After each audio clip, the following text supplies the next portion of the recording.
Welcome back. The federal government has renewed its commitment to eliminating tuberculosis by the year 2035 as part of efforts to ensure a healthy society.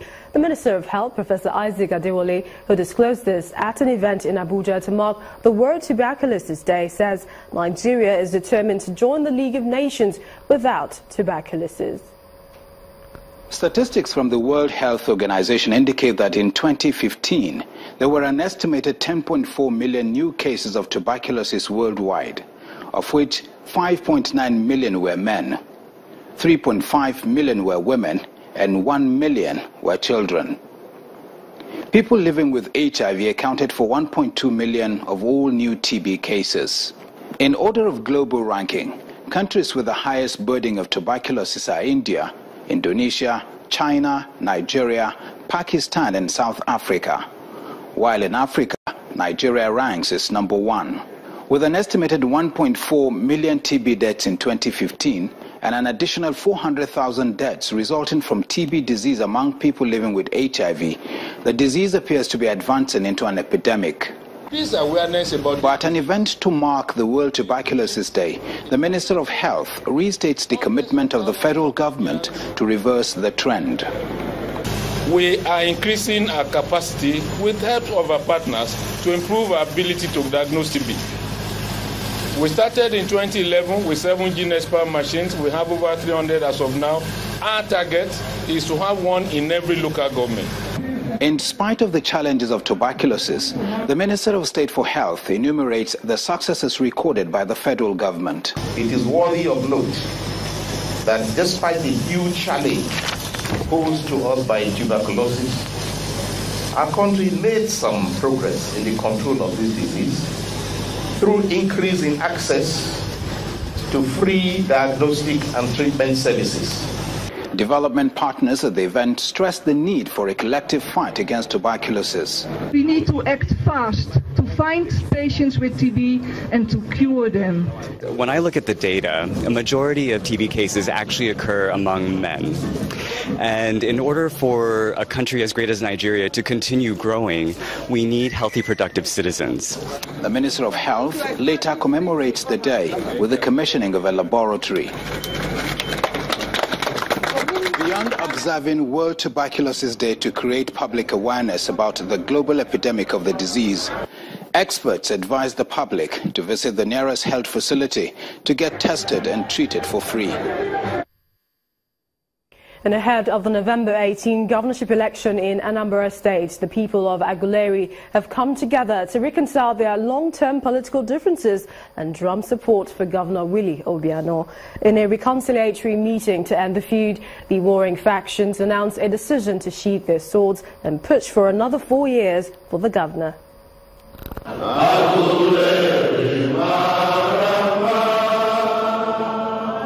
The people of Aguleri, Anambra East local government area, have gathered for a reconciliation meeting to settle their differences and drum up support for Governor Willie Obiano ahead of the November 18th governorship election.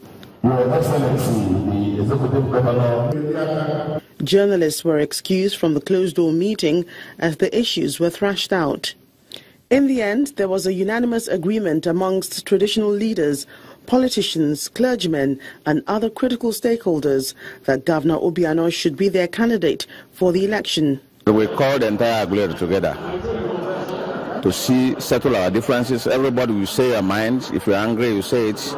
And we did that successfully. People said their mind, what they want to be done. And eventually all of us agreed that we are telling Chief Willie Obiano to come and contest for the governor of Anambra State come November 18, 2017. As a town and as a people, we considered our son as worthy candidate for that election. So today, we affirmed as a people, we resolved that Chief Dr. Willie Obiano is our sole candidate for this coming election in Anambra State. He has all that is needed. He has all that Anambra State needs for us to have a wonderful governor. The governor did not speak at this event, but not much more needs to be said, as his people have spoken with one voice, a clear confidence boost ahead of the polls. Well, right now, let's quickly join Anne Nwaldo, who has the latest business stories.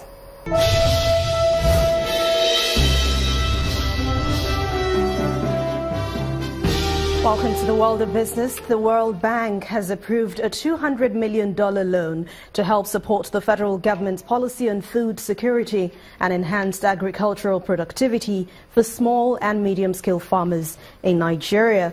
World Bank's country director, Mr. Rashid Ben Masood, told newsmen today in Abuja that the credit facility was in recognition of agriculture as the key to long-term economic growth and diversification. He says the fund will tackle the major challenges of low productivity, lack of seed funds for establishing agro-processing plants for local production, and lack of access to infrastructure in the agricultural sector. The loan is being financed on standard terms from the International Development Association, the grant and low-interest subsidiary of the World Bank Group, with a maturity of 25 years and a 5-year grace period. The International Monetary Fund is expected to issue a document on March the 29th urging the speedy reform of Nigeria's economy. According to the 68-page report from the Bretton Woods Institution, the federal government has been asked to introduce immediate changes to its exchange rate policy to support the implementation of new reforms and pull the country out of recession.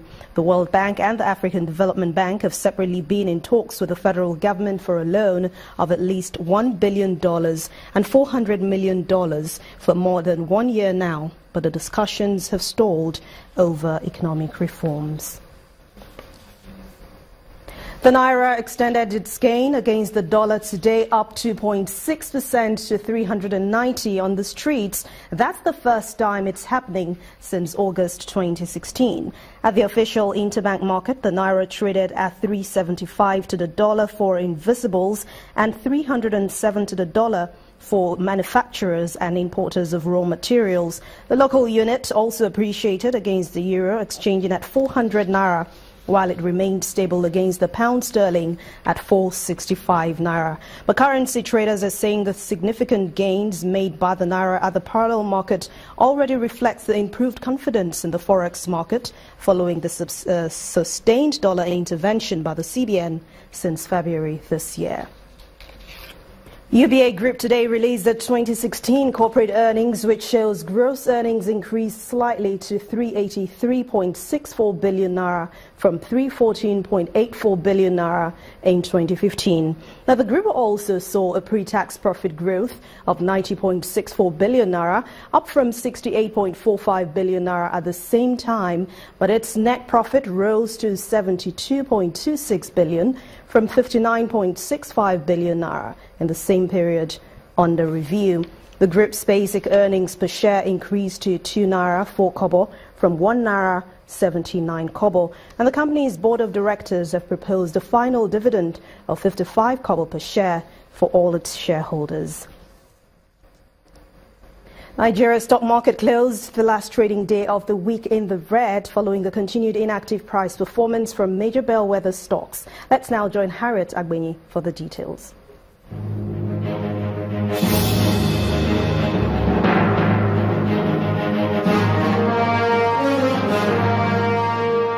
Friday's trading session at the Nigerian stock market ended south as sell pressure continues across major counters, extending the three-day bearish sentiments. After closing flat on Thursday, the all-share index slipped by 23 basis points to end at 25,454.93, while the market capitalization slipped by 2 billion naira to 8.80 trillion naira.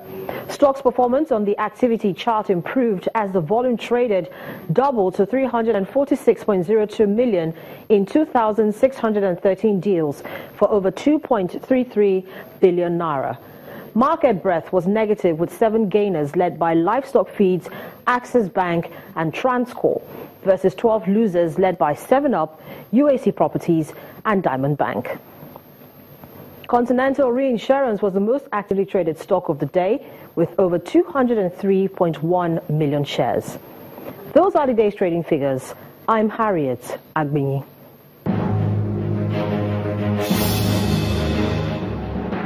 Thank you, Harriet. Global equities are mixed across board today amid investors' uncertainty over a delayed vote on U.S. President Donald Trump's healthcare bill. Let's see the closing numbers.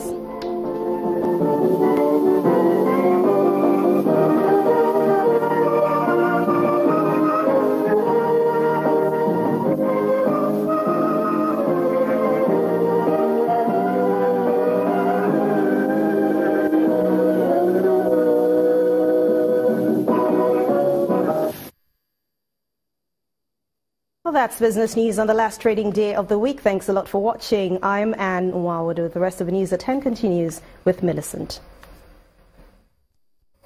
Thank you, Anne. The General Court-Martial of 7th Division Nigerian Army sitting in Maiduguri, Borno State has sentenced a soldier serving with Operation Lafia Dole to 2 years in prison for assault, while another lost seniority for prejudice to military discipline.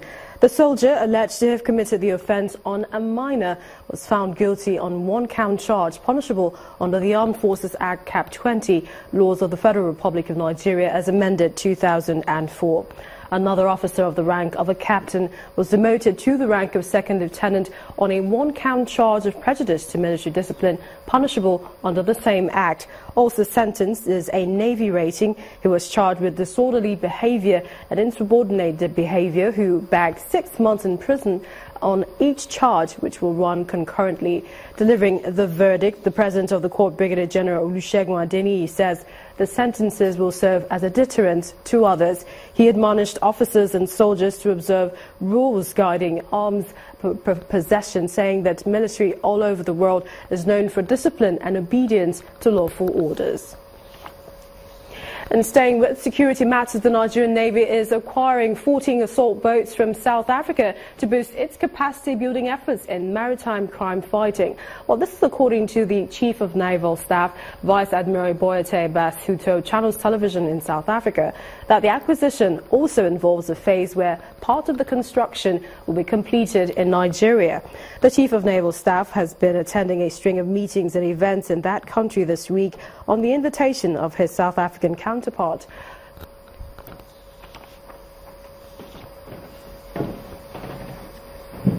And the 9th edition of the Coca-Cola Under-15 football tournament will kick off on April the 24th with 5,000 secondary schools across the country jostling for top honors. Well, aside from providing over 100,000 players, participating states will, for the first time, get a makeover football pitch worth over 5 million naira.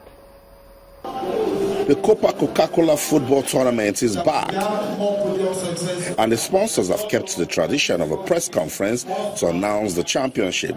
Football literally, go hand in hand with youth. And that is why Coca-Cola is interested in football. And that's why we created this platform, in order to harness this passion and then continue to help, young Nigerians develop their passion, develop their skills, and then play this soccer all the way.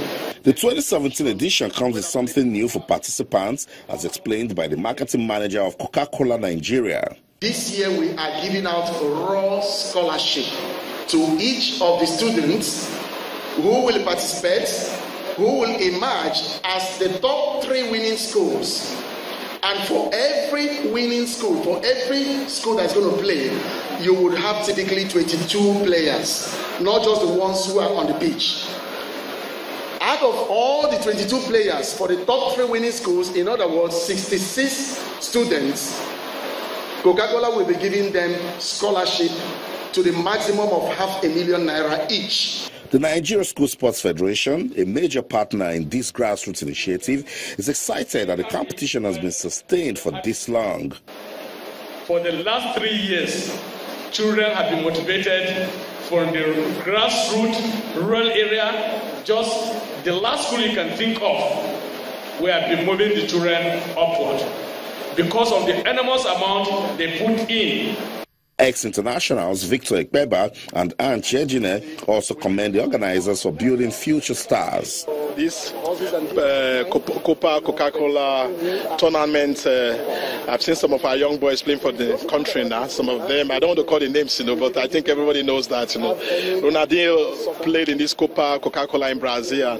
Undidi, everybody knows now in Leicester. I was a project, was a member of my team in 2010 in South Africa. I think it's a good initiative, and I hope and pray that it continue, because if you continue like this in year 2020 or 21, 22, you will see more than 10 players from this Coca-Cola being under 17. The 2017 edition will be played in 3 stages: the grassroots, group stage, and the finals.